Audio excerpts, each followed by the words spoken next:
ஆவிக்குரிய வாழ்க்கையில 7 படிகள். 7வது படி ஆராதனை. ஆராதனை கிளைமேக்ஸ், ஒரு கிளைமேக்ஸ். அது ஆராதனையில தேவன் மேல் நோக்கமாக இருப்பது.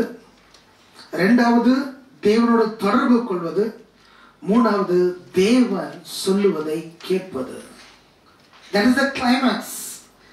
நம்முடைய ஒவ்வொரு நாளும் ஒவ்வொரு தினமும் ஏதோ சபைக்கு வந்து ஆராதிக்கும் போது மாத்திரமல்ல, விசேஷமான ஒரு கூட்டத்துக்கு போய் ஆராதிக்கும் போது அல்ல, ஒவ்வொரு நாளும் நான் தேவன் மேல் நோக்கமாக இருக்கிறேன், தேவனை நான் சந்தித்தேன், தேவன் என்னோடு பேசினார் என்று சொல்லுகிற அந்த நிறைவுல நம்முடைய வாழ்க்கையை ஆரம்பிக்க, வாழ்க்கையை நடத்த தேவன் நமக்கு கிருபை தருவாராக. ஹல்லேலூயா.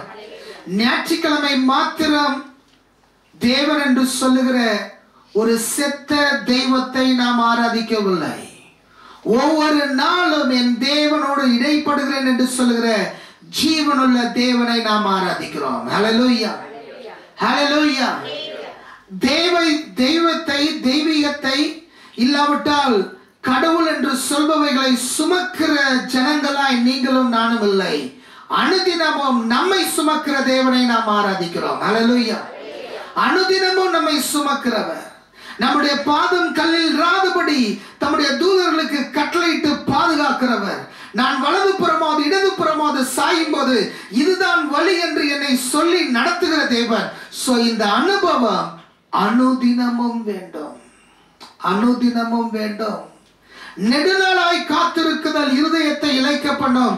தேவனோடு இந்த தொடர்பு, தேவனோடு ஐக்கியம், தேவனை நோக்கி பார்க்கிற அந்த செயல், தேவனுடைய வார்த்தையை கேட்காத ஒரு நிலைமை பல நாட்களாய் நம்முடைய வாழ்க்கையில் இருக்குமானால் அது நம் இருதயத்தை இளைக்க பண்ணும். ஹல்லேலூயா. ஆனா நீங்கள் விரும்பினது, தேவனோடு ஏற்பட்ட அந்த தொடர்பு, தேவனோடு ஐக்கியப்படுகிற அந்த ஐக்கியம், நீங்கள் விரும்பினது வரும்போதோ அது உங்களுடைய வாழ்க்கையில ஜீவ விருட்சத்தை போல இருக்கும். ஜீவ விருட்சம் நம்முடைய முடிவை தள்ளி போடுவது ஆகும், நம்முடைய மரணத்தை தள்ளி போடுவதாகும், நம்முடைய இல்லாமையை தள்ளி போடுவதாகும். தேவனுடைய பிள்ளைய மனுஷன் அப்பத்தினால் மாத்திரமல்ல, தேவனுடைய வாயிலிருந்து புறப்படும் ஒவ்வொரு வார்த்தையினாலும் பிழைப்பான். If you are open to God's voice, தேவனுடைய சத்தத்துக்கு நம்முடைய காதுகள், நம்முடைய சிந்தனைகள் திறந்திருக்குமானால் தேவன் நம்மோடு அற்புதமாய் பேசுவார், அதிசயமாய் பேசுவார், ஆச்சரியமாய் பேசுவார். அவர் செய்கிற விதங்கள் ஆச்சரியமானது. போன வாரத்துல என் மனைவி ஒரு செய்தி கேட்டது. அவ கிச்சன்ல இருக்கும்போது ஒண்ணு பாட்டு கேட்பா, இல்லைன்னா ஏதாவது ஒரு செய்தி கேட்டேன். அப்போ அவங்க கேட்டிருந்த அந்த காரியத்துல நான் தண்ணி குடிக்கிறதுக்காக அந்த பக்கம் வரும்போது அந்த நேரத்துல தேவன் ஒரு வார்த்தையின் மூலமா என்னோட பேசினார்.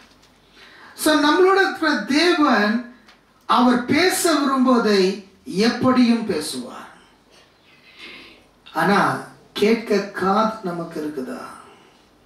Do we have the ears? நாம் அதற்கு ரொம்ப அவசரம் இல்லாம நாம் அதை செய்வதற்கு நாம் ஆயத்தமாய் இருக்கிறோமா? இன்னைக்கு நல்ல ஒரு பெயர்ல நாம் தேவனை ஆராதித்தோம். என்ன? அடிக்கிற கர்த்தர். அடிக்கிற கர்த்தர் ஆராதிச்சிருக்கீங்களா இது வரைக்கும்? அடிக்கிற கர்த்தர். He is the God who strikes. அப்போ நம்ம 7 படிகளை கடந்த நாட்களில் பார்த்து வருகிறோம். பாவ மன்னிப்பு கேட்கணும், பரிசுத்த ஆவியானவர் என்னை கொண்டு ஏதோ செய்ய போகிறார் என்று எதிர்பார்ப்படுகிறோம், 2 படிகள். 3வது படி வேத தியானம், 4வது படி வேத பாடம், 5வது படி ஜெபம், 6வது படி சேவை, 7வது படி ஆராதனை. ஆராதனை ஒரு கிளைமேக்ஸ், ஒரு முழுமை. 7 என்று சொன்னாலே வேதத்திலே முழுமையை குறிக்கிறது, கம்ப்ளீட்னஸ் குறிக்கிறது, பெர்ஃபெக்ஷனை குறிக்கிறது. அப்போ இந்த 7 படிகள் நம்முடைய வாழ்க்கையில் இருக்கும்போது அது ஒரு நிறைவை கொடுக்குது. இதுக்கப்புறமா நமக்கும் மற்றவர்களுக்கும் என்று சொல்லுகிற நிலையில ஒரு சில காரியங்கள் கிறிஸ்தவ வாழ்க்கையில தேவை. இதுவரைக்கும் நாம பார்த்தது எனக்கு ஏன் கிறிஸ்தவ வாழ்க்கை வளர்வதற்கு. இனி அடுத்த வாரத்திலிருந்து பார்க்க போவது என் கிறிஸ்தவ வாழ்க்கையில ஆசீர்வாதமா இருப்பதற்கு எனக்கும் மற்றவர்களுக்கும் இருக்கிற தொடர்பு என்ன? What are the relationship that going extend from my self? அதை நம்ம அடுத்த வாரத்தில் பார்க்க போறோம். ஆனா இண்டிவிஜுவலா பார்க்கறதுடைய தனிப்பட்ட மனிதனுடைய தனிப்பட்ட ஒரு கிறிஸ்தவனுடைய ஆவிக்குரிய படிகள்ல ஒரு முதிர்ச்சி, ஒரு முழுமை எங்கே வருகிறது என்றால் ஆராதனையில வருகிறது, வர்ஷிப்ல வருது. அப்போ பாஸ்டர் சர்வீஸ் சொன்னீங்க, சேவை சொன்னீங்க, அது மற்றவங்களுக்கு தானே? இல்லைங்க, நான் சேவை செய்வது சுயநலம் என்கிற அடிமைத்தனத்தின் சங்கிலியை என்னுடைய வாழ்க்கையில உடைத்தெறுவதற்கு சேவை எனக்கு அவசியம். ஹல்லேலூயா. மற்றவனுக்கு தேவை இருக்கு என்பதனால அல்ல, மற்றவனுடைய வாழ்க்கை ஆசீர்வாதமா இருக்கு என்பதனால ஒரு கிறிஸ்தவன் சேவை செய்வதில்லை. சேவை என்பது என்னுடைய வாழ்க்கையில் இருக்கிற சுயநலம் என்கிற அடிமைத்தனத்தின் சங்கிலியை முறித்தெறிகிற வல்லமை உடையது. ஆகவே it is compulsory for everyone, every individual. Okay, இப்போ இன்னைக்கு நம்ம ஆராதனையில் ஒரு வார்த்தையை சொன்னோம், நம்மளை அடிக்கிறவராகிய. அப்போ இந்த தேவன் நல்ல 2 வசனங்களை இன்னைக்கு நீங்க 6ல் வாசிச்சீங்க. ஒன்னு 7ஆம் அதிகாரம் எசேக்கியேல் 7ல் 9ஆம் வசனத்துல வாசிச்சோம். 2வது எசேக்கியேல் 3ஆம் அதிகாரத்துல 18ல இருந்து வசனங்களை வாசிச்சோம். ஆண்டவர் நம்மை காவலாளியாய் வைத்திருக்கிறார். God has kept us as watchmen. ஆண்டவர் நம்மளை காவலாளியாய் வைத்திருக்கிறார். ஆண்டவர் சொல்றாரு, என் கண் உன்னை தப்ப விடாது. யாருக்கு தப்ப விடாது? தேவன் நம்மை காவலாளியாய் வைத்திருக்கிறார். யாருக்கு வச்சிருக்கிறாரு?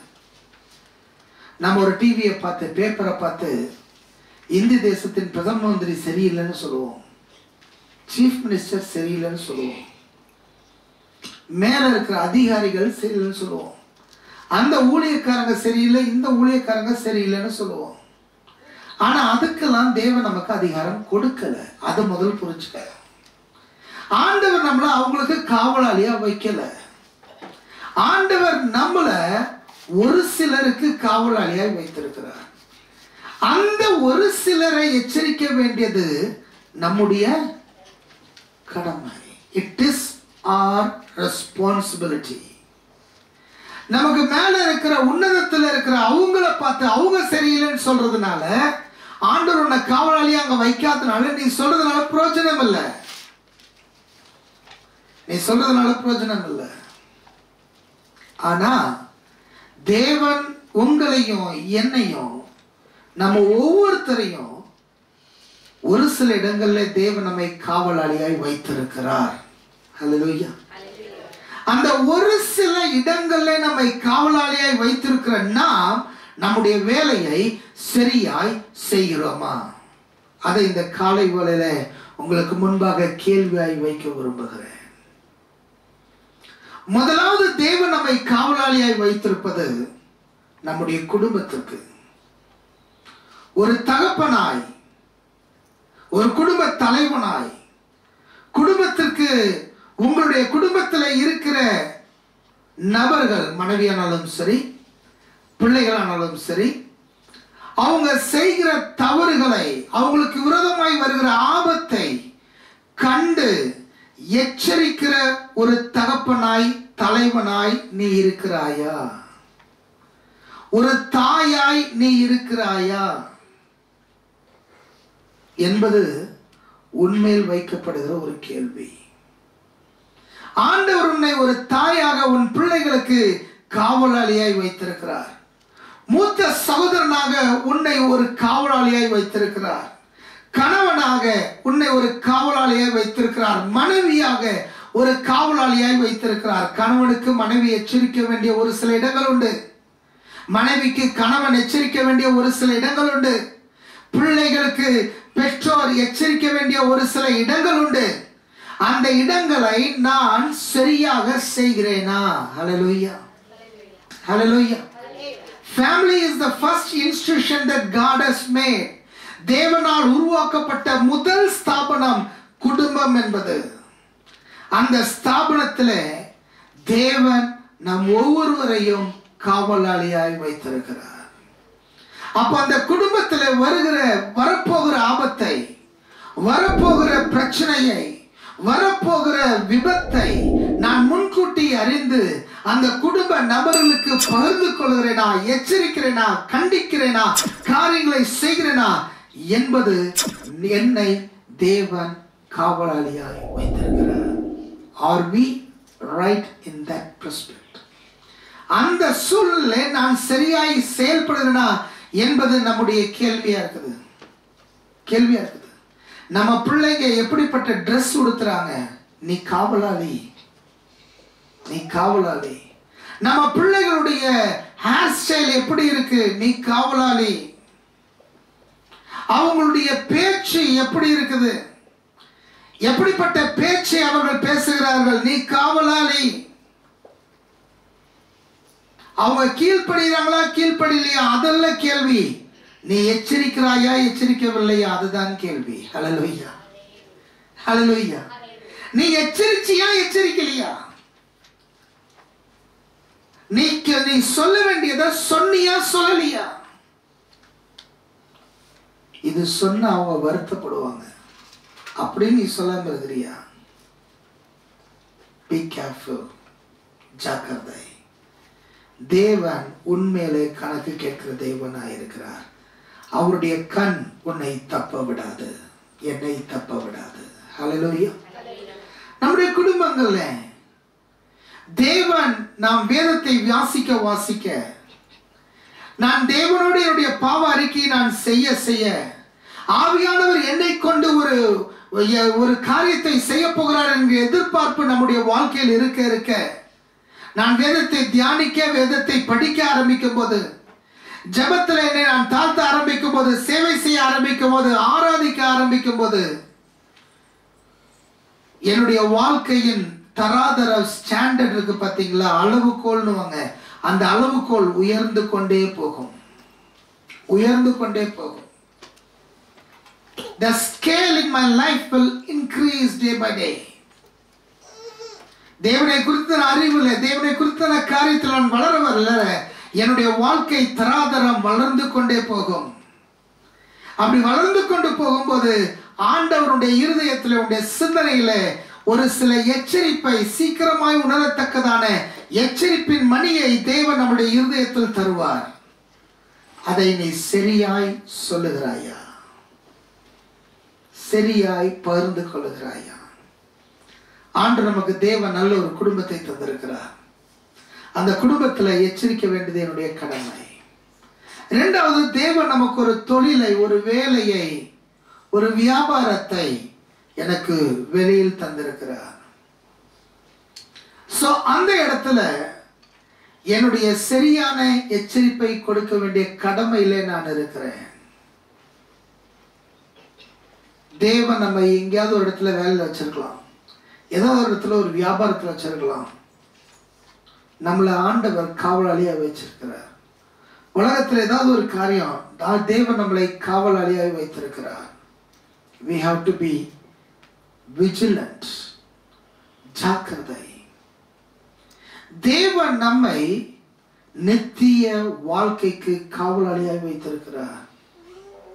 நம்மை சுற்றி இருக்கிற ஜனங்களுக்கு மலை மீது வைக்கப்பட்ட பட்டணமாய், விளக்கு தண்டின் மீது வைக்கப்பட்ட விளக்காய் தேவன் நம் ஒவ்வொருவரையும், நம்மை சுற்றி இருக்கிற ஒவ்வொரு நபருக்கும் காவலாளியாய் வைத்திருக்கிறார். ஹல்லேலூயா, ஹல்லேலூயா.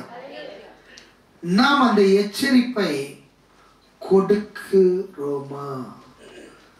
Are we sharing that warning to our neighbors, to our people around us?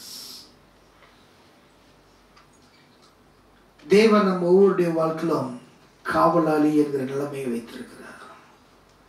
காவலாளியுடைய வேலை என்ன? எசேக்கியேல் அவனுடைய காரியத்தை சொல்லும் போது, அவன் செய்யும்போது சொல்றான், அவன் வித்தியாசமா செய்யறான்.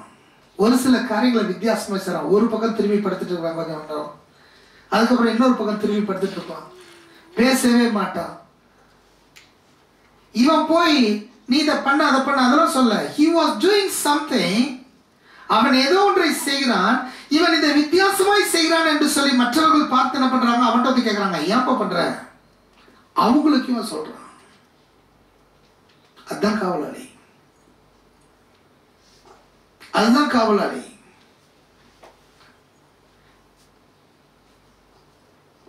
பட்டணத்தின் மேல ஒரு காவலாளி இருக்கிறான். அவன் திடீர்னு சிவப்பு கொடிய ஆட்டுறான். ஒவ்வொருத்தரையும் பார்த்து நீ என் சிவப்பு கொடியை பாரு, நீ என் சிவப்பு கொடியை பாரு, அது சொல்ல வேண்டிய அவசியம் அவனுக்கு அல்ல.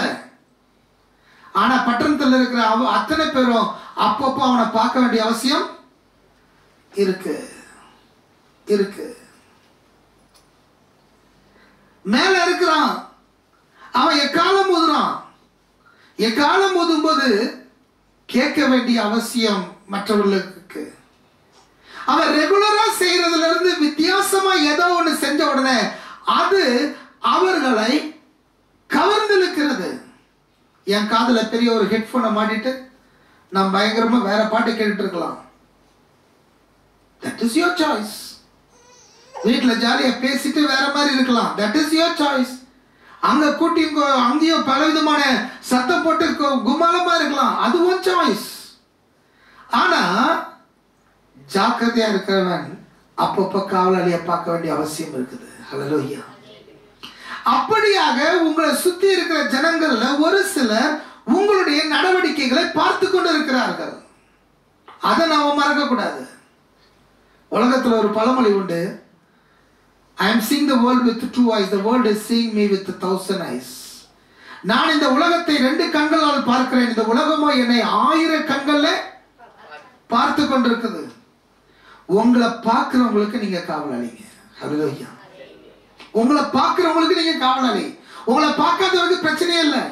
நம்மள பைத்தியக்காரன் நினைக்கிறோம், அவன் பைத்தியக்காரன் நினைச்சு சுத்திட்டு விடும், அவனுக்கு எனக்கு பிரச்சனையே இல்லை. நமக்கு ப்ராப்ளம் என்ன தெரியுமா, நம்மளை யார் பைத்தியக்காரன் சொல்றானோ அவன் பின்னாடி தூங்கிட்டு இருப்போம். இதை கேளு, இதை கேளு, இதை கேளு. அவன் பின்னாடி போகாத. உன்னை காவலாளின்னு பார்க்கறான் பத்தியா, அவனுக்கு நீ என்ன செய்யற, வாட் யூ ஆர் டூயிங். அப்ப அந்த காவலாளிய பார்க்கிற எசேக்கியேலுடைய வாழ்க்கையில நம்ம எடுத்து பார்த்தோம்னா, ஒரு நாள் ஒரு பக்கம் தூங்கிட்டு இருக்கிறான், மாறுறது இல்லை. ஒரு நாள் சாப்பிட்றது இல்லை, ஒரு நாள் பேசுறதே இல்லை. அப்ப வந்து கேட்கிறாங்க, தேவ பிள்ளையே, உன் வாழ்க்கையில சந்தோஷம் இருக்கு, உன் குடும்பம் ஆசீர்வாதமா தேவன் வச்சிருக்காரு, உன்னுடைய வளர்ச்சியில கொண்டு போகிறார். அப்போ நீ அவர்களை எச்சரிக்கும்படி என்ன செய்கிறாய்? வேதம் சொல்லுது, உலகத்துக்கு ஒத்த வேஷம் தெரியாமல் நாம பரிசுத்தத்திலும் நீதியிலும் ஒரு வித்தியாசத்தை காட்ட வேண்டும். நாம் ஒரு வித்தியாசத்தை காட்ட வேண்டும். அப்போ நம்ம அந்த வித்தியாசத்தை எதுல காட்டுறோம், எப்படி காட்டுறோம்? ஒவ்வொருத்தருக்கும் ஒவ்வொரு விதம் உண்டு. தேவன் உங்க வாழ்க்கையில என்ன செய்ய சொல்றாரு, உங்க வாழ்க்கையில என்ன பண்ண சொல்றாரு, அத நீங்க பண்ணுங்க, அதை நீங்க செய்யுங்க. உங்களை பார்த்து ஆளுங்க வந்து கேட்பாங்க, what is the reason for this? ஏன் இதை செய்கிறீர்கள், ஏன் இதை நடத்துகிறீர்கள்? அப்போ சொல்லுங்க, இதுதான் காரணம். எச்சரிங்க, எச்சரிங்க. நம்மளை சுத்தி இருக்கிறவர்களுக்கு தேவன் நம்மை பாதுகாவலாய் வைக்கிறார். அப்ப காவலாளியுடைய வேலை என்ன? வரப்போகிற ஆபத்தை உணர வேண்டும், வரப்போகிற ஆபத்தை பிரகடனம் பண்ண வேண்டும். ஹல்லேலூயா. அது செய்யலனா ஆண்டவர் நம்மை தப்ப விட மாட்டார். ஆமென். அப்ப குடும்பத்தை பார்த்தோம், நாம இருக்கிற சமுதாயம், நம்ம இருக்கிற சூழ்நிலையை சொன்னோம். இன்னொரு முக்கியமான இடத்துக்கு தேவன் நம்மை காவலாளியாக வைத்திருக்கிறார். அந்த சமுதாயம், அந்த சூழ்நிலை சொல்றது சபையும் இன்க்ளூட் ஆகும். இன்னொரு முக்கியமான இடத்துக்கு தேவன் நம்மை காவலாளியாக வைத்திருக்கிறார். நம்ம ஒவ்வொருத்தருக்கும் தேவன் கொடுத்திருக்கிற ரட்சிப்புக்கு நம்மை காவலாளியாக வைத்திருக்கிறார். உன் ரட்சிப்புக்கு நீ காவலாளியா இருக்கிற. அப்போ உன்னுடைய ரட்சிப்பை பாதிக்கக்கூடிய ஏதோ ஒரு செயல் வரும் பொழுது நீ உணர்ந்து உன்னை சுதாரித்துக் கொள்ள தேவன் நமக்கு கிருபை தருவாராக. ஹல்லேலூயா. நிறைய பேருக்கு பிரச்சனைன்னு தெரியும், ஆனா அது பிரச்சனைனே ஏற்றுக்கொள்றது இல்லை. அதை பிரச்சனைனே ஏற்றுக்கொள்வதில்லை, அதை போராட்டம்னே ஏற்றுக்கொள்வதில்லை, அது தவறான ஒரு காரியம் என்றே ஏற்றுக்கொள்வதில்லை. தேவப்பிள்ளைய மறப்பது நம்முடைய இயல்பு. அப்ப மறக்காம இருப்பதற்கு, மறப்பது இயல்புன்றதை ஏற்றுக்கொண்டாதான் நாம் மறக்காம இருப்பதற்கு தாவீது சொன்னது போல என் ஆத்துமாவே கர்த்தரை ஸ்தோத்திரன்னு சொல்லி என் ஆத்துமாவை பார்த்து நான் பேச முடியும். நம்முடைய இருதயம் மகா திருக்குள்ளது, மகா கேடானது என்பதை நான் ஏற்றுக்கொள்ளும் போதுதான், அங்கீகரிக்கும் போதுதான், அந்த பிரச்சனை இருக்குன்னு தெரியும் போதுதான் இதை சரி பண்ணுவதற்கு, இதை ஒழுங்கா வைத்துக் கொள்வதற்கு என் கண்ணில் கடிவாளம் போடணும்னு தெரியும். இதுக்கு நான் என்ன செய்யணும்ன்றதெல்லாம் அதுக்கப்புறமா தான் ஓடி வரும். அப்ப அந்த தேவன் நமக்கு கொடுக்கிற எச்சரிப்பை அங்கீகரிக்க முடியாத ஒரு இருதயம் நமக்கு இருக்குமானால், நாம விழப்போகிற அந்த ஆபத்து, நமக்கு வரப்போகிற அந்த ஆபத்திலையும் நாம விழுந்து போவோம் என்பது மாற்ற முடியாத உண்மை. நம்மை சுற்றி இருக்கிற ஆபத்துக்களை உணர தேவன் நமக்கு கிருபை தருவாங்க. அதை சொன்ன உடனே எங்கேயோ தூரத்துல இருந்து ஒரு எதிரி வரான், அவனை பார்த்து இங்க எக்காலம் ஊதுனோன்னு எதிரி போயிட மாட்டான். தூரத்தில் இருக்கிறவன் பக்கத்துல வந்துட்டு தான் இருப்பான். சில நாட்கள் அந்த பட்டணத்தை சுற்றிலும் வேலி போட்டிருப்பான். சில நேரத்தில் யுத்தங்கள் வரலாம், நஷ்டங்கள் வரலாம், காரியங்கள் வரலாம். ஆனா எச்சரிக்க வேண்டிய கடமை யாருடையது? நம்முடையது. நம்முடைய வாழ்க்கையில தவறு என்று ஆவியானவர் சுட்டி காட்டுகிற ஒரு சில காரியங்கள் நம்முடைய வாழ்க்கையில இருக்கலாம். தூரத்துல ரொம்ப சின்னதா தெரியறது போல இருக்கும். அது தவறு என்று தெரிஞ்ச உடனே எச்சரிக்கை வந்து அதுக்கப்புறமா செய்ய வேண்டியதை செய்ய ஆரம்பி. ஒரு சில காரியங்கள் நம்முடைய வாழ்க்கையில ரொம்ப சின்னதா தெரியும், இது பிரச்சனை இல்லை அப்படின்னு விட்டுறத, அதை எடுத்து அதை ஆராயப்ப, நீ ஆராய அது பெரிய பூகரமா வரும், பெரிய காரியமா தெரியும். ஆனாலும் அதை செயல்படு. தேவன் கோலியாத்தை மேற்கொள்ளுகிற தாவீதாய் நம்மை வைத்திருக்கிறார். ஹல்லேலூயா.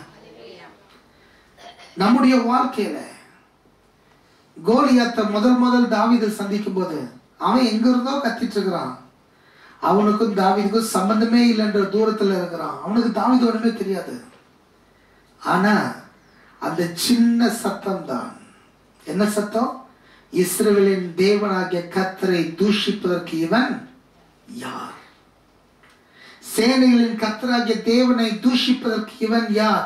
அந்த சின்ன சத்தம் அவனுக்கும் அதுக்கும் சம்பந்தமே இல்லை. ஆயிரக்கணக்கான போர் வீரர்கள் அதே இடத்துல இருக்கிறாங்க. ஆனா தாவீதுடைய இருதயம் அதை பிடித்தது. இவன் யார்? Who is this? அதுல போக போக போக போக ஒரு நேரம் வந்தது, கோலியாத்தை நேரடியாய் சந்திக்கிற ஒரு காலம் வந்தது. அவனுக்கு அவசியம் இல்லை. அவங்க அண்ணன்கள் சொல்றாங்க, நீ எதுக்கு இங்க வந்த? உனக்கு இதுக்கு சம்மதம் என்ன? ராஜா சொல்றான், நீ சின்ன வயதா இருக்கிற. ஆனா கோலியாத்தை சந்திக்க நேரம் வந்தபோது இவன் சந்திக்கிறான். சந்திக்கும் போது கோலியாத்தை மேற்கொள்கிறான். ஹல்லேலூயா.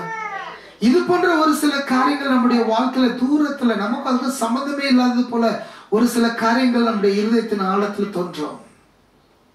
ஆனா அதை சந்திச்சு அதை கன்ஃபார்ம் பண்ணனா, அதை நீ சந்திக்க ஆரம்பிச்சனா, அதுக்காக நீ செயல்பட ஆரம்பிச்சனா, தேவன் இப்படிப்பட்ட பயில்வானை முறியடிக்கிற தாவீதாய் தேவன் நம்மை மாற்றுவார். ஹல்லேலூயா. ஒரு சின்ன பழக்கமா இருக்கும், ஒரு சின்ன ஒரு போதை பழக்கம், ஒரு சிகரெட் பழக்கம், இதுக்கு என் ஆவிக்குரிய வாழ்க்கைக்கும் சம்மந்தமே இல்லை, நான் அதையும் செய்யறேன் இதையும் செய்யறேன் அப்படின்னு சொல்லி வாழ்ந்து கொண்டத பழக்கமா இருக்கும். கொஞ்ச நாள் அப்படியே இருந்திருக்கும், பிரச்சனை இல்லை. ஆனா தேவன் அந்த சின்ன ஒரு பழக்கத்தை உன் இருதயத்துல கொண்டு வந்து காட்டுவார். தகப்பு மகனே, இது உனக்கு தேவையில்லை, இது எச்சரிக்குது. உடனே அதை பிடிச்சிட்டு அதுக்கு மேல போய் அது என்ன செய்யணும் சொல்லி அதை பண்ணி அதை நீ மேற்கொள்ளும் போது தாவீதுக்கு மாத்திரம் ரட்சிப்பு இல்லை, முழு தேசத்துக்கும் ரட்சிப்பு, முழு மனுக்குலத்துக்கும் ரட்சிப்பு நீ ஜெயிப்பதினாலே. ஹல்லேலூயா. நீ மட்டும் அடிமையா இல்ல, அநேகர் பயந்துட்டு இருக்கிற அந்த ராட்சசனுக்கு, அநேக பாவக்காரங்களுக்கு அநேகர் பயந்துட்டு இருக்கிறாங்க, அநேக சாபக்காரங்களுக்கு அநேகர் பயந்துட்டு இருக்கிறாங்க. ஆனா அந்த சத்தத்தை கேட்டு நீ ஜெயிக்கும்படி, நீ போராடி, நீ அந்த காரியத்தில் ஈடுபட்ட தேவனுடைய அந்த சேலஞ்ச் எடுத்து நீ செயல்படும் பொழுது உன்னுடைய விடுதலை அநேகருடைய விடுதலைக்கு வித்திடுகிறதாய் மாறும். ஹல்லேலூயா. ஆனா இன்னைக்கு அந்த சத்தத்தை எழுப்புகிறவன் யார்? அந்த சத்தத்தை எழுப்புகிறவன் யார்? தேவன் நம்மோடு பேசுகிறார். நிறைய பேர் சொல்லுவாங்க, அந்த பூனைக்கு மணி கட்டுறது யாரு? எலி எல்லாம் பயங்கரமா இருந்துச்சு. எப்பொழுதும் இந்த பூனை நம்மளை சாப்பிடுறது, என்ன பண்ணலாம்? ஒரு எலி சொல்லிச்சான், பூனையோட கழுத்துல மணியை கட்டிடலாம், அப்போ அது எங்கெங்க வருதோ எல்லா நேரம் அடிக்கடிக்கிற சவுண்டு வரும். எல்லாம் சூப்பர் ஐடியா. கடைசியில ஒரு எலி கட்டிச்சான். யாரு கட்டுவா? நான் இல்லைன்னு எல்லாம் ஒதுக்கிச்சான். அதே மாதிரி பிசாசம் கட்சிக்கிற சிங்கத்தை போல யாரை விழுங்கலாமோ வகை தேடி சுற்றி திரிகிறான். அவனுக்கு பயந்து ஓடாத, அவனுக்கு எதிர்த்து நில். இப்ப கேள்வி, யார் எதிர்த்து நிக்கிறது? Who is the one who is going to stand? உலகமே ஒரு பக்கம் ஓடிட்டு இருக்கும் போது யார் எதிர்நீச்சல் போட்டு நிற்பது? நீங்களும் நானும் நின்றோம்னா தாவீதோடு இருந்த தேவன் நம்மோடு இருக்கிறார். உன் வாழ்க்கையில தேவன் சொல்லுகிற எச்சரிப்பின் சத்தம் என்ன சகோதரனே சகோதரியே? என் வாழ்க்கையில தேவன் சொல்லுகிற எச்சரிப்பின் சத்தம் என்ன தேவனுடைய பிள்ளையே? நான் அந்த சத்தத்தை கேட்டு ஆயத்தமாகிறேன் என்னுடைய வாழ்க்கையில. நீங்க அந்த சத்தத்தை கேட்டு ஆயத்தமாகிறீங்களா உங்களுடைய வாழ்க்கையில? அது உங்களுக்கு மாத்திரம் ஆசீர்வாதம் அல்ல, ஒரு சமுதாயத்துக்கே ஆசீர்வாதம், ஒரு சமுதாயத்திற்கே விடுதலை, ஒரு சமுதாயத்திற்கே ஜெயம். அப்படி ஆரம்பிக்கப்பட்டதான் ஈஸியா சுவிசேஷத்தை எப்படி சொல்லுவது, எப்படி பாவத்தை மேற்கொள்வது என்கிற அந்த பாடத்திட்டங்கள். தேவன் நம்மை ஒரு வித்தியாசமாய் வைத்திருக்கிறார் இந்த உலகத்துல. நம்ம ஒவ்வொருத்தரையும் தேவன் ஒரு ஆச்சரியமான காரியத்துக்காக வைத்திருக்கிறார். தேவ சமூகத்தில் அந்த ஆராதனையில தேவனை நோக்கி பார்த்து, இரண்டாவது தேவனை சந்தித்து, மூன்றாவது தேவனுடைய சத்தத்தை கேட்கும் போது, தாவீது சத்தத்தை கேட்டது போல தேவன் தருகிற சத்தத்தை கேட்கும் போது நீ கோலியாத்தை மேற்கொள்கிறாய், தேவன் நம்மை மாற்றுவார். கோலியாத்தை ஜெயிக்கிறவனாய் தேவன் நம்மை மாற்றுவார். கோலியாத்தை வென்று முழு இஸ்ரவேல் தேசத்துக்கும் ஆசீர்வாதமாய் தேவனை மாற்றுவார்.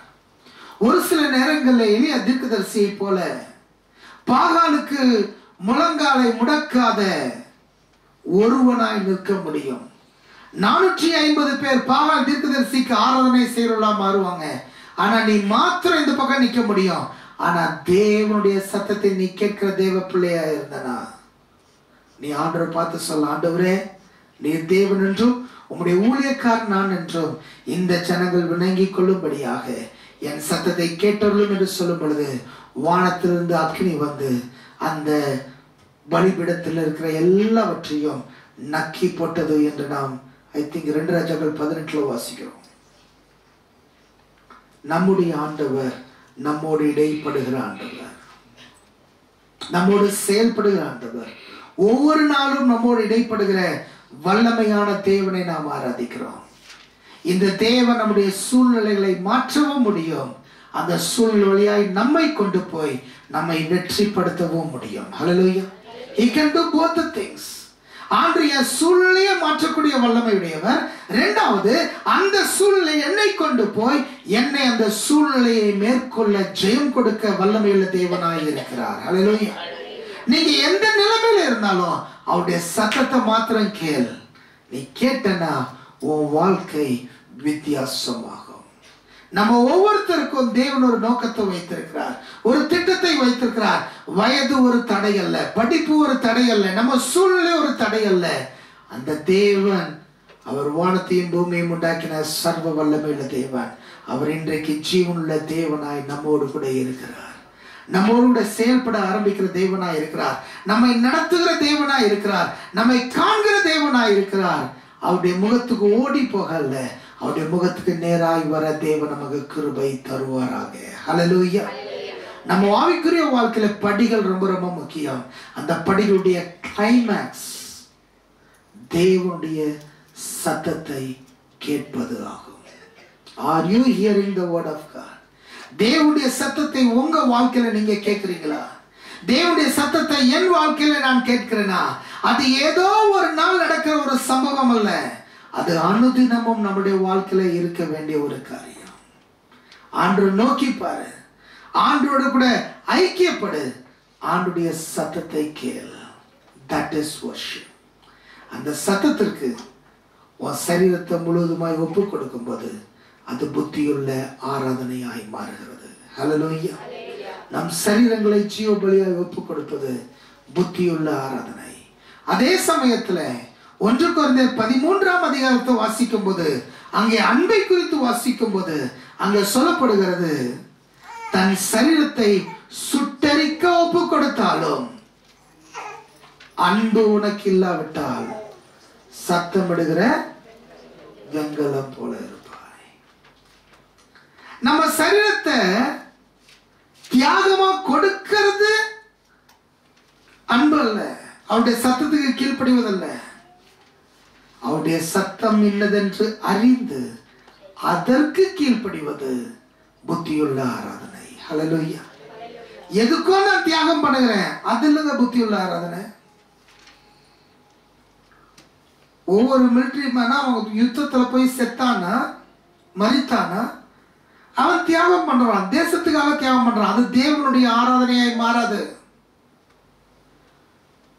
மிகவும் மோசமான சூழ்நிலையில வேலை செய்கிற தொழிலாளி தன்னுடைய சரீரத்திலே பலவீனம் வரும் என்று தெரிந்து அவன் அதற்காக தியாகம் பண்ணுகிறான். அது தேவனுக்கான ஆராதனையா மாறாது. தியாகம் எல்லா இடத்துலயும் எல்லா சூழ்நிலை உண்டு. கீழ்ப்படியாத பிள்ளைகளுக்கு, எதிர்த்து நிற்கிற பிள்ளைகளுக்கு தன்னுடைய சொத்துக்கள் எல்லாம் கொடுத்து விட்டு நடுத்தருள் வருகிற அநேகர் உண்டு. அது தியாகமாய் மாறாது, ஆராதனையாய் தியாகமா மாறும், ஆராதனையா மாறாது. அது கிறிஸ்தவத்திலும் உண்டு, கிறிஸ்தவத்துக்கு வெளியேயும் உண்டு. உலகத்தில் எல்லா இடத்திலும் நடந்து கொண்டிருக்கிறது உண்டு. அது ஆராதனை அல்ல. ஆராதனை என்பது தேவ சத்தத்துக்கு நம்முடைய சரீரங்களை 100% ஒப்பு கொடுப்பதாகும். இது தேவ சத்தம், தேவனுடைய சித்தம். அந்த சித்தத்துக்கு என்னை நான் ஒப்பு கொடுக்கிறேன், அது ஆராதனை. ஹல்லேலூயா. நான் இவ்வளவு தியாகம் பண்ணேன், சாரி, அது ஆராதனையாய் மாறாது. உலகத்தில் இருக்கிற அநேகர் தியாகம் பண்றாங்க. என்ன சொல்ல போனா எல்லாரும் தியாகம் பண்றாங்க. சிலர் பிள்ளைகளுக்காக பண்றாங்க, சிலர் கணவனுக்காக பண்றாங்க, கல்லானாலும் புருஷன், புல்லானாலும் புருஷன். சிலர் பெற்றோருக்காக பண்றாங்க, சிலர் கூட பிறந்தவங்களுக்காக பண்றாங்க, சிலர் தொழிலுக்காக பண்றாங்க, வேலைக்காக பண்றாங்க, நாட்டுக்காக பண்றாங்க, ஜனங்களுக்காக பண்றாங்க. ஆராதனை என்பது இந்த தியாகம் எல்லாம் சேர்த்துப்பட்ட வராது. ஆராதனை என்பது தேவன் சொல்லி தேவனுக்காக செய்வது. அதை செய்யும் போது அதை புத்தியுள்ள ஆராதனையாக and தேவன் சொன்ன டைம்ல செய்வது. that is very important. ஆண்டவர் சொல்லிட்டார், நான் எப்போது செய்வேன். இல்ல இல்ல, கோலியாத்தை தோற்கடிக்க அந்த நாளிலே அவன் போக வேண்டும். ராஜா சொல்றான், நீ கொஞ்சம் ரொம்ப வாலிபனா இருக்கிற, ரொம்ப சின்ன பையனா இருக்கிற, நீ எப்படி அங்க போவ? சரி ராஜாவே, நீ சொன்னதாட்ட ஒரு 25 வருஷம் கழிச்சு வரேன், அப்ப அவனும் கல்யாணம் ஆயிடுவான், நான் வாலிப இன்னும் பெரியவன் ஆயிடுவேன். அதுவா? நோ. தேவன் சொன்ன நேரத்துல, தேவன் சொன்ன இடத்துல, தேவன் சொன்ன சமயத்துல.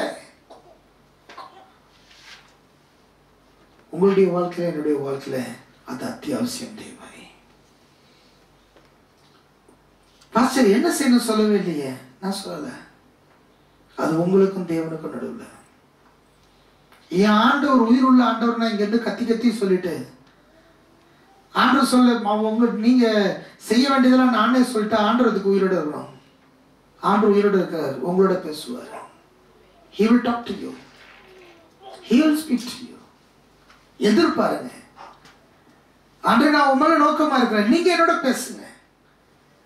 ஆராதனை நேரத்தில் தானே, செய்தியின் நேரத்தில் தானே, நம்ம வேதம் வாசிக்கும் போது தானே, நமக்கு மற்ற காரியங்களில் ஈடுபட்டிருக்கும் போது தானே தேவன் நம்மோடு என்ன செய்ய வேண்டும் என்பதை தெளிவாய் சொல்லுவார்.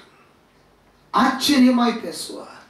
உங்க இருதயத்தில் தேவன் மெல்லிய சத்தத்தோடு பேசுவார். உங்கள் காதுகள் கேட்க தேவன் பேசுவார். நாம் ஜீவனுள்ள தேவனை ஆராதிக்கிறோம். ஹல்லேலூயா. He is a living God. He is a talking God. அவர் பேசுகிற தேவன். அவர் உங்களோடு இடைப்படுவார். ஒரு ட்ரெஸ் எல்லாருக்கும் பொருந்தாது. ஒவ்வொருத்தருக்கும் தேவன் டெய்லர் மேடா ஒவ்வொரு சூழ்நிலை தருவார், ஒவ்வொரு காரியங்களை தருவார். அது உங்களுடைய வாழ்க்கையில் ஆச்சரியமா இருக்கும். என் வாழ்க்கையில் அது ஆச்சரியமா இருக்கும். இந்த காலை வெள்ள தேவனுடைய பிள்ளைய அவருடைய சத்தத்தை கேட்டு அதற்கு கீழ்ப்படியா எத்துமா. நீ கீழ்ப்படிஞ்சு பாரு, உன் வாழ்க்கையில தேவன் செய்கிற காரியங்களை ஆச்சரியமா இருக்கும். தேவன் செய்கிற விதங்கள் ஆச்சரியமா இருக்கும். தேவன் தருகிற காரியங்கள் ஆச்சரியமா இருக்கும். வாய்ப்புகளை தேவன் ஒரு சில காலத்திற்கு மாத்திரமே தருவார். For only a certain time. Opportunities will not wait for you all your life. உன் வாழ்க்கை முழுவதும் வாய்ப்புகள் காத்திருக்காது. வாய்ப்புகள் வரும் பொழுது அதை பயன்படுத்திக்கொள், காலத்தை பயன்படுத்திக்கொள். குமாரன் கோபம் கொள்வதற்கு முன்னதாக அவரிடத்தில் வந்து அவருடைய பாதத்தை முத்தம் செய்கிற அருமையான தேவ பிள்ளையாய் நீயும் நானும் மாறுவோமாக. When the time, அறுவடை இருக்குது, நான் அடுத்த வாரம் வந்து அறுக்கிறேன் சொல்ல முடியாது. என்ன செஞ்சாலும் என்ன பண்ணாலும் இந்த அறுவடையை அறுத்து அந்த கோதுமை மணிகளை அந்த விதைகளை களஞ்சியத்தில் சேர்க்க வேண்டிய கட்டாயத்தில் இருக்கிறோம். அதற்கு ஒரு காலம் உண்டு, பிடுங்க ஒரு காலம் உண்டு, விதைக்க ஒரு காலம் உண்டு, நட ஒரு காலம் உண்டு, கட்ட ஒரு காலம் உண்டு, இடிக்க ஒரு காலம் உண்டு. உன் வாழ்க்கையில தேவன் என்ன காலத்தை வச்சிருக்கிறார்? Work it out. உங்க வாய்ப்புகளை தேவனுக்கு நேராக கொண்டு போ. ஆண்டவரே, I want to to it alone. நான் செய்யணும்ப்பா. பயன்படுத்து, காலத்தை பயன்படுத்திக்கோ, நேரத்தை பயன்படுத்திக்கோ, செயல்பட வேண்டியதை செய், ஆண்டுக்கு நடத்த வேண்டியதை நடத்து. ஆண்டுடைய சத்தத்தை உன் இருதயம் கேட்கட்டும், உன் காதுகள் கேட்கட்டும். ஹல்லேலூயா. கண்ணில் போடுவோம், தலையில தாழ்த்துவோம். ஆண்டவரை நோக்கி பாருங்க. ஆண்டவரே, ஆவிக்குரிய வாழ்க்கையின் படிகள் அதை நான் தொடர்ந்து செய்ய எனக்கு கிருபை தரடே. Help me to continue. பல நேரங்கள் அது போரான ஒரு காரியமா இருக்கும். ஆனா போரான ஒரு காரியத்தை தொடர்ந்து செய்யும் போது மகிமையான ஒரு ரிசல்ட்டா இருக்கும். டெய்லி எக்ஸசைஸ் பண்ணுவது போரான ஒரு காரியம். ஆனால் அதை செய்யும் போது ஃபிட்டான ஒரு பாடி கிடைக்கும். டெய்லி பாட்டு ப்ராக்டிஸ் பண்ணுவது போரான காரியம். ஆனால் அதை செய்யும் போது அநேக மேடைகளில் உனக்கு வழி பிறக்கும். டெய்லி ஒரு மியூசிக் இன்ஸ்ட்ருமெண்ட்டை பயிற்சி செய்வது போரான ஒரு காரியம். சா ரீ கா மா முடியாத போரான ஒரு காரியம்.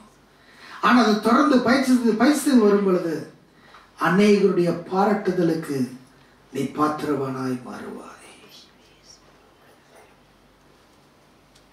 நம்ம காலையில இருந்து சாயந்தரம் வரைக்கும் நம்ம செய்யற பல காரியங்கள் போரா இருக்கும். ஆனா அதை செய்ய செய்ய செய்ய செய்ய அது நம்ம வாழ்க்கையில பெரிய பலனை தரும். நிறைய பேருக்கு வீட்டு சாப்பாடு போரா இருக்கும். டெய்லி ஹோட்டல் சாப்பாடு. அதற்கான பணம் இருக்கு மட்டும் பிரச்சனை இல்லை. ஆனா நம்ம ரெகுலரா சாப்பிட வேண்டிய அந்த காரியங்களை சாப்பிடும் போது அது நம்ம வாழ்க்கையில தீர்க்காயுசியம், ஆசுவாத்தியம், நன்மையும் கொண்டு வரும். பல காரியங்கள் நம்முடைய வாழ்க்கையில போரா இருக்குங்க. அதே மாதிரிதான் ஆவிக்குரிய படிகள் போரா இருக்கும்.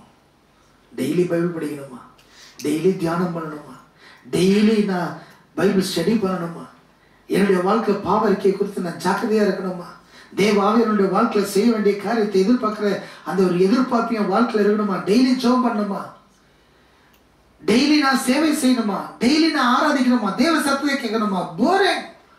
No. The secret of success is there in the daily activity. அனுதினமும் நீ செய்கிற அந்த செயல்ல தான் உன்னுடைய வெற்றியின் ரகசியம் இருக்கிறது. கிறிஸ்தவ வாழ்க்கையின் வெற்றியின் ரகசியம் அதில் தான் இருக்கு.